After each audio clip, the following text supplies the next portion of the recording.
안녕하세요. 꿈을 드리는 채널 드림 히어로입니다. 오늘은 은퇴 후 시골에 그림 같은 예쁜 집을 짓자 전원생활은 과연 꿈의 실현일까? 라는 내용으로 말씀드리겠습니다. 우리는 은퇴하면서 누구나 한 번쯤은 도시를 탈출하여 물 맑고 공기 좋은 시골에 가서 전원생활을 해보고 싶다는 생각을 하게 됩니다. 은퇴를 기점으로 생활터전에 변화를 주고자 하는 것이지요. 왕거미 연구소에서 은퇴 후 살고 싶은 주거 공간을 조사하여 발표한 적이 있습니다. 이 자료에 의하면 1위는 단독 전원주택 타운하우스로 38%를 보였고 2위는 아파트로 35.4%였습니다. 그 다음이 한옥 등 전통 가옥 10.8%, 연립, 빌라, 다세대 등 도시형 생활주택 7%, 실버타운 및 시니어타운 4.5%, 오피스텔 2.6% 순이었습니다. 베이비붐 세대는 시골에서 태어나서 자라고 청소년이 되면서 또는 성인이 되어서 도시로 진출한 사람들이 많습니다. 그런 중장년들이 이제 은퇴를 하게 되니 어린 시절 추억을 떠올리며 자연 속에서 텃밭도 가꾸고 맑은 공기와 풍부한 녹지를 즐기며 건강도 챙길 수 있는 참으로 꿈같은 생활을 상상해 보는 것이지요. 거기에다가 시골 생활이 도시보다는 생활비가 적게 들어가게 됩니다. 국민연금연구원 자료에 의하면 거주지별 은퇴 부부의 한 달 생활비가 서울은 330만 원, 광역시 280만 원, 도지역 259만 원이었습니다.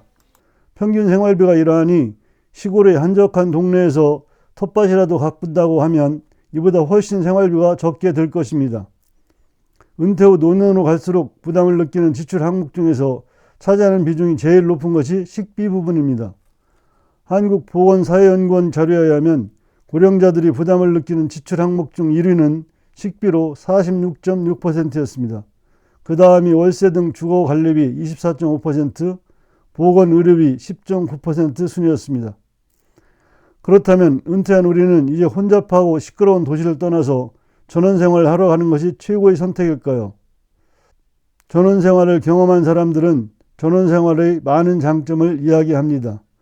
그중 몇 가지를 보면 도시 아파트를 정리해서 시골로 생활터전을 옮기니 금전적 여유가 생겼습니다. 주변에 편의시설이 거의 없고 교통이 불편해서 강제 집콕을 하게 되고 자연스럽게 생활비도 절약됩니다. 텃밭 가꾸기, 정원관리, 잡초 제거 등 소소한 할 일이 많아서 부지런히 움직이니 체중 조절이 저절로 됩니다. 치킨, 피자 같은 음식 배달은 불가능하여 몸에 좋은 집밥만 먹으니 건강이 덤으로 따라옵니다. 그렇습니다. 이렇게 전원생활에 잘 적응하고 동네 이웃들과도 사이좋게 지낸다면 정말로 꿈의 노후 생활이 되겠지요. 그런데 경솔하게 도시의 주택을 처분해서 시골로 내려갔다가 낭패를 겪는 경우도 많이 있습니다. 무엇보다도 전원주택을 신축하려면 생각보다 많은 돈이 들어가기 때문에 은퇴 자금 중 상당 부분을 투입하게 됩니다. 그리고 짓고 나서의 유지 관리비도 만만치 않게 들어갑니다. 또한 점점 나이가 들수록 몸이 아픈 곳이 한두 곳씩 생기게 되는데 이때부터 어려움이 따라오게 되는 것이죠. 70대 중반쯤부터는 이제 병원이 가까운 도심으로 이사 올 수 없을까 하고 고민을 하게 됩니다. 시골로 내려갈 때는 여윳돈이 생기면서 편하게 갔지만 다시 도심으로 올 때는 상황이 녹록지 않습니다. 그렇게 정성을 들여서 지어놓은 집이건만 그 집을 팔려고 내놓으면 살아는 사람을 만나기가 쉽지 않습니다. 시대적 배경을 생각해보면 베이비붐 세대들은 어릴 적 시골에서 살던 추억을 생각하며 전원생활을 선호했었지만 그 이후의 세대들은 그런 정서가 없다는 것입니다. 그만큼 전원주택의 선호도는 떨어지게 되고 그러다 보니 점점 가격을 내릴 수밖에 없게 됩니다. 그런데 도시의 주택가격은 전원생활을 하면서 여유를 즐기는 사이에 엄청 올라가 있습니다. 이렇게 되면 낭패가 아닐 수 없습니다. 그래서 섣불리 시골의 전원생활을 결정하기 전에 일단 전월세로 살기를 권해드립니다.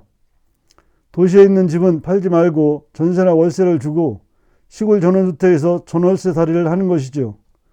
요즘 도시 외곽의 시골에 가보면 전월세 전원주택을 쉽게 구할 수 있습니다. 거기에 가서 내가 진정으로 전원생활에 적당한 사람인가를 적응하는 기간을 가져봐야 한다는 것입니다. 앞에서 장점으로 말씀드렸던 점들이 어느 날 나에게 단점으로 다가올 수 있다는 것을 생각해 보시기 바랍니다. 즉, 주변에 편의시설이 없고 교통이 불편해서 강제 집콕을 하게 되어 생활비도 절약된다는 장점이 언제부터인가는 단점이 될 수 있다는 것이죠. 즉, 편의시설이 없어서 뭘 하나 사려고 해도 5일장을 기다리거나 5km, 10km씩 떨어져 있는 읍내까지 가려니 너무 싫다는 생각이 들 수 있고요. 또한 병원에 있는 읍내나 도시에 무슨 일 생기면 내 자동차로 휑하니 다녀오면 됐었는데 언제부터인가 몸이 불편하여 운전이 부담스러워진다면 얼마나 힘들겠습니까? 텃밭 가꾸기, 정원관리, 잔디밭의 잡토제거 등 부지런히 움직이게 되어 체중관리도 되고 좋다고 했는데 처음에는 그랬는데 시간이 갈수록 이런 일이 노동이 된다면 어떨까요?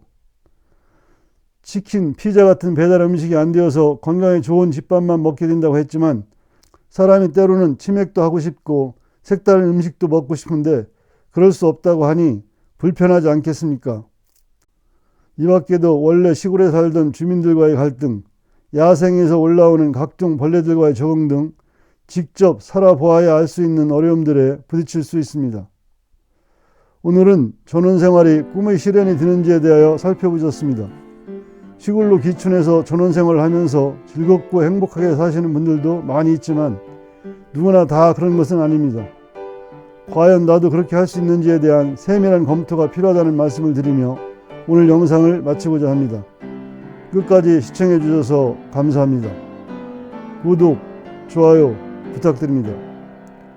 준비된 노후는 축복입니다. 감사합니다.